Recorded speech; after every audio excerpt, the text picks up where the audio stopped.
Ready, start. Mr. Vice Chairman, sir, I am happy that this discussion is taking place on the question of the problem of arrears because there is no doubt that if this is the most serious problem that the entire system of administration of justice facing today, then it is the problem of arrears. Evidently, it is on account of these areas that delays take place in settling the disputes, and if delays take place in settling the disputes, the very purpose of settling them really becomes difficult. If a person has a legal problem and somebody is contravening his legal right, unless he can have the redress within a reasonable time, hardly any purpose would be served by providing a procedure for readdressal of grievances. I am entirely in agreement with the honorable member who has spoken on this half an hour discussion, highlighting the problem of arrears pending in various courts.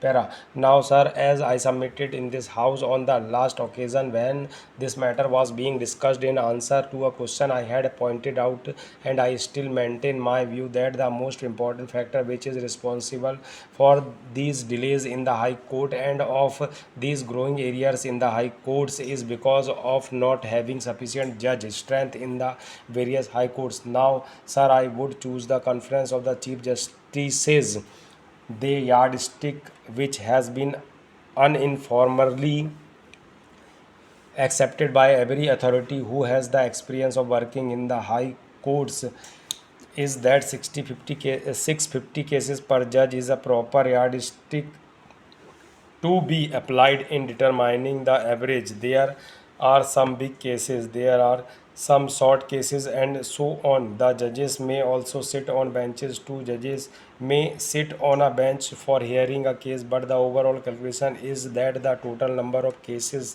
that are decided by a high court judge in 1 year results is an average of 650 cases per judge per year are considered as proper and reasonable rate of disposal and of working. Every year we know how many cases are being instituted. Of course, there are various factors responsible for the increase in the number of cases I had listed on the last occasion, by which the existing rights and liabilities of the people are being altered and so on.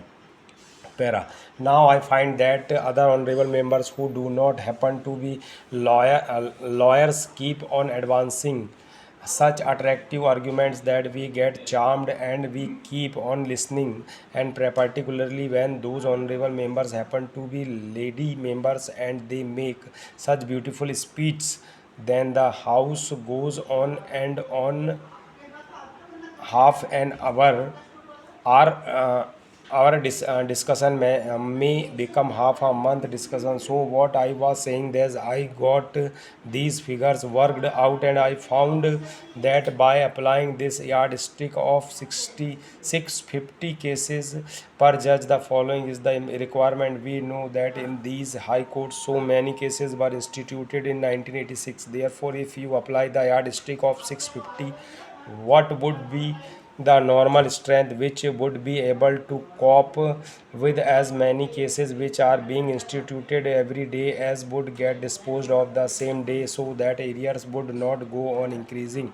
In fact, there would be a decrease in the areas. Then what would be the strength, and what would be the strength when the areas go on decreasing? I found you need extra strength for all these by working out at 650 cases per judge. Take for instance the Karnataka High Court. The sanctioned strength is 14 permanent and 3 additional. The total sanctioned strength is 17, and I find that by applying this yardstick of 650 cases per judge, the number of cases which were instituted in the High Court in 1986 would require 33 judges. Whether they are permanent or additional, that does not make any difference, because that is only a matter of approach. Otherwise, they disposed of the same quantity of work. So a strength of 33 judges would be required to keep pace with the institutions every day. If you want to liquidate the arrears, first of all the strength of 17 must be raised to 33.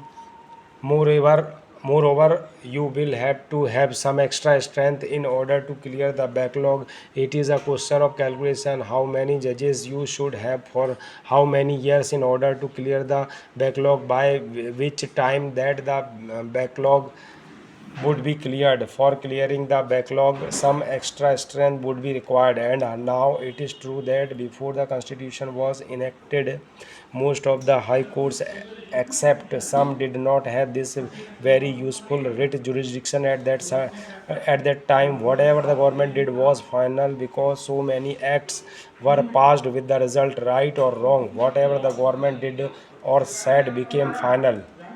Para. Sir, I rise to support the bill as it has emerged from the joint committee, but while doing so, I wish to make some observations generally and also in respect of certain clauses. The objects of the bill as originally introduced have been enumerated like this: that that a litigant should get a fair trial in accordance with the accepted principles of natural justice. Every effort should be made to expedite the disposal of civil suits and proceedings so that justice may not be delayed. The procedure should not be complicated and should, to the utmost extent possible, ensure fair deal to the poorer sections of the community who do not have the means to engage a pleader to defend their cases. I wonder whether any of these three objectives will be achieved by the bill. Let us not flatter ourselves that this amending bill, as it has emerged from the joint committee, will be able to achieve any of these objects. The Code of Civil Procedure is a complicated thing. It was framed in 1908. We have streamlined it here and there. We have removed some hardship here and there and codified some of the legal decisions, and we have removed certain conflicts in decisions, but that does not mean that the litigant is able to get a speedy justice or justice at less expenses. Let us be clear about it. I do not blame anybody, but by the civil procedure is as it stands, none of these objects can be achieved. I am glad that some of the provisions which have been introduced are really good. They have removed the doubts and conflicts in respect of judicial decisions which had prevailed, each high court giving a different decision about a particular matter that uh, has now been set at rest.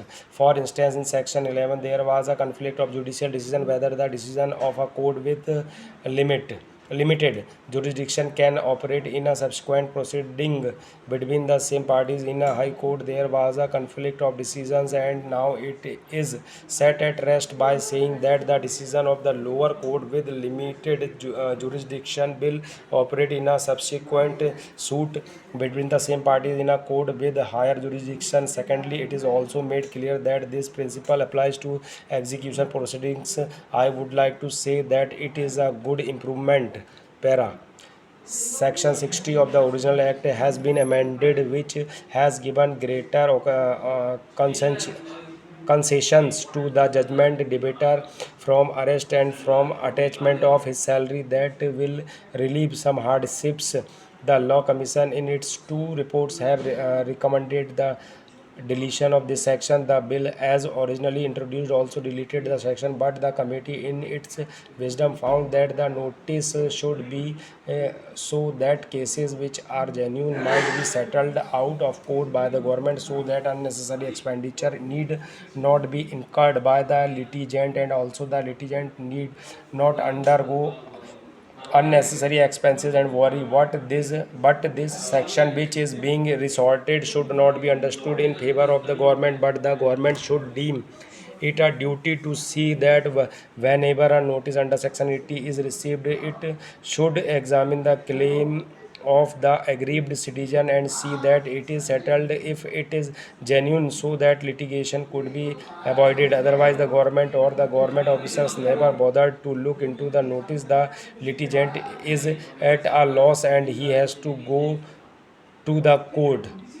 The purpose was not being served. Now I hope with this amendment the litigant will not be driven to the court to file a suit in cases of course where the government feel that the claim is genuine. It could be settled and avoid the litigant from going to the court about section 100 which speak of second appeals.